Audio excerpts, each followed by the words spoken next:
Salam damai buat semua umat pilihan Tuhan. Mari anak-anak, minta Tuhan memberkati kita dengan pengajarannya yang sejati.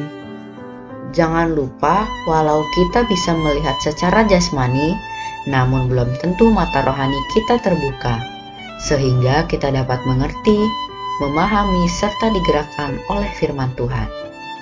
Nah, tujuannya apa, Berham? Tentunya agar kita hidup dalam kebenaran. Itu mutlak diperlukan. Jadi kondisi ini adalah persekutuan dalam roh dan kebenaran.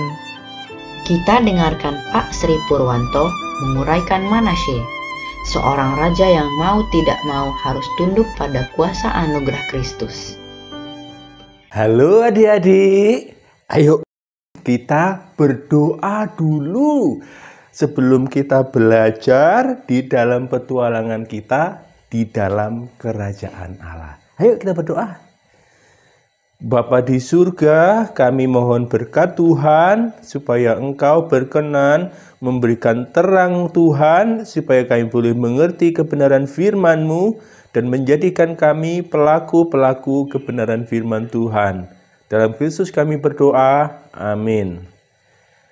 Adik-adik, dalam petualangan kita kali ini, kita akan mendengarkan percakapan dua orang sahabat yang bernama Azaria dan juga Misael, anak-anak Yehuda yang hidup di zaman Raja Amon. Bagaimana percakapan mereka? Ayo kita lihat. Sael, ayo kita main, El. Misael dipanggil temannya yang bernama Azaria. Dengan loyo, dengan tidak bergairah, Misael membuka pintu. Kemudian dia berkata kepada Azaria, "Aku sedang malas bermain." "Loh, kenapa? Biasanya kamu kan semangat sekali kalau bermain dengan aku." "Aku sedang sedih." "Loh, kenapa kamu kok sedih?" Karena ayahku beberapa hari ini bersedih. Dia terus mengenakan kain kabung, terus berdoa, berpuasa. Aku jadi sedih." "Loh, kenapa? Apa yang terjadi kok ayahmu sampai seperti itu?" Kata ayahku, "Kita orang-orang Yehuda ini sedang dalam hukuman Tuhan." "Hah? Sedang dalam hukuman Tuhan? Kok aku nggak tahu? Kita lo tidak kalah perang, kita lo tidak mengalami kelaparan, kita lo tidak mengalami penyakit sampar. Gimana hukuman Tuhannya?" Kata ayahku, "Karena dulu Raja Manasye itu melakukan apa yang jahat di mata Tuhan, yang membuat Tuhan murka, makanya Tuhan membiarkan kita dipimpin Raja Amon, raja yang tidak taat Tuhan, raja yang jahat di mata Tuhan." "Loh, kayak gitu kok hukuman sih? Aku kok baru tahu." Kata ayahku, "Justru itu hukuman yang paling mengerikan. Ketika Tuhan itu membiarkan kita sehingga kita terus berbuat jahat, kita tidak bisa melihat teladan yang baik. Itu hukuman yang mengerikan," kata ayahku. "Wah, gitu ya? Wah, jadi kalau kita dibiarkan seperti itu hukuman yang sangat mengerikan ya?" "Iya, karena kan kita tidak menyadari kalau itu hukuman. Jadi kita merasa tidak perlu bertobat." Waduh, kok mengerikan sekali ya. Tapi tunggu Sael. Kan Raja Amon itu hanya sebentar toh memerintah, cuma 2 tahun, habis itu dibunuh sama pegawai-pegawainya sendiri. "Iya, habis itu kan yang membunuh dibunuh sama rakyat. Itu kata ayahku, itu juga hukuman daripada Tuhan." "Lah, itu hukuman juga?" "Iya, katanya karena terjadi perpecahan, karena orang-orang Yehuda tidak mau menjalankan firman Tuhan, tidak mau saling mengasihi, itu hukuman Tuhan." Waduh, hukumannya kok seperti itu ya, tidak terduga ya. Itulah jadi sangat mengerikan karena kita tidak sadar kalau itu hukuman, kita tidak mau bertobat.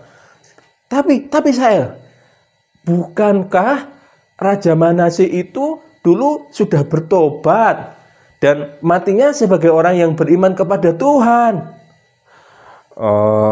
Kata ayahku, tidak ada perbuatan baik manusia yang bisa melepaskan kita dari hukuman Tuhan. Tidak ada, kata ayahku.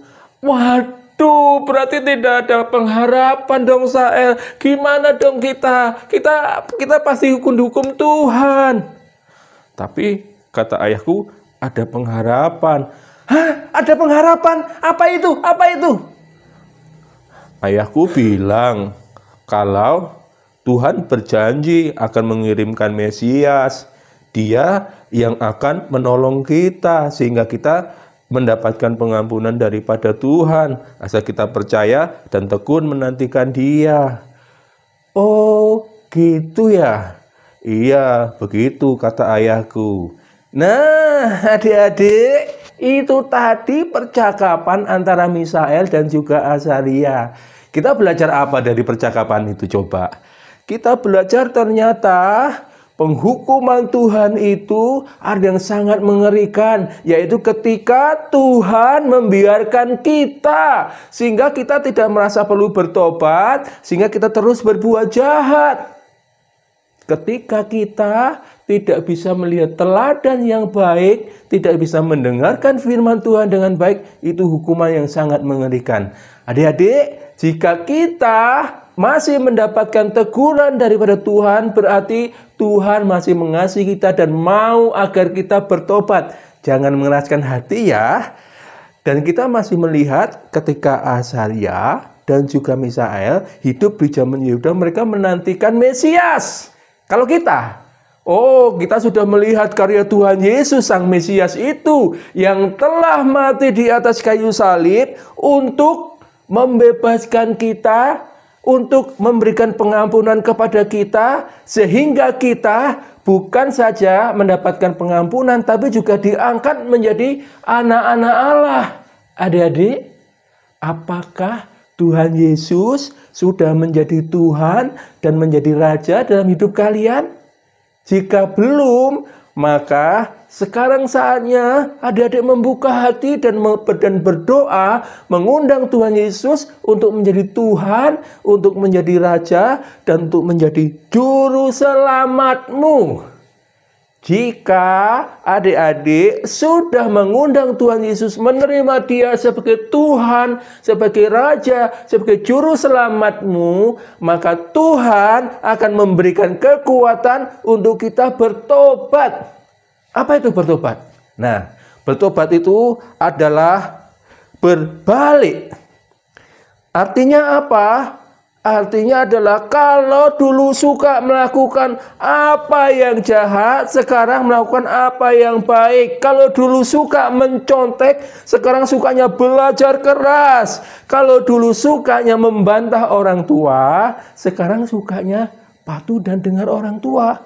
Kalau dulu sukanya berkelahi dan juga jahat kepada temannya, sekarang suka menolong temannya. Itu adalah pertobatan yang terus-menerus setiap hari, karena Tuhan memberikan kuasa itu kepada kita. Jadi adik-adik, kiranya kita menjadi orang-orang yang mempunyai hati yang terbuka, yang mau menerima Tuhan Yesus dan mau dipimpin oleh Tuhan Yesus, sehingga hidup kita mentaati Tuhan dan menyatakan cinta kasih Tuhan. Amin. Kiranya ini memberkati kita semua. Mari kita berdoa. Bapa di surga, kami bersyukur Bapa karena Engkau masih berkenan untuk mengingatkan kami supaya kami bertobat dari jalan-jalan kami yang sesat. Kami juga bersyukur kepada Tuhan karena Engkau menganugerahkan Tuhan Yesus untuk menebus kami dari dosa-dosa kami, dan juga memberi kekuatan kepada kami untuk kami bertobat Bapa, berbalik dari jalan-jalan kami yang jahat. Tuhan, berikanlah kuasa-Mu supaya kami boleh setia mengikut Tuhan Yesus sebagai Tuhan, sebagai Raja, sebagai Juru Selamat kami. Terima kasih ya Bapa. Dalam nama Tuhan Yesus kami berdoa. Amin.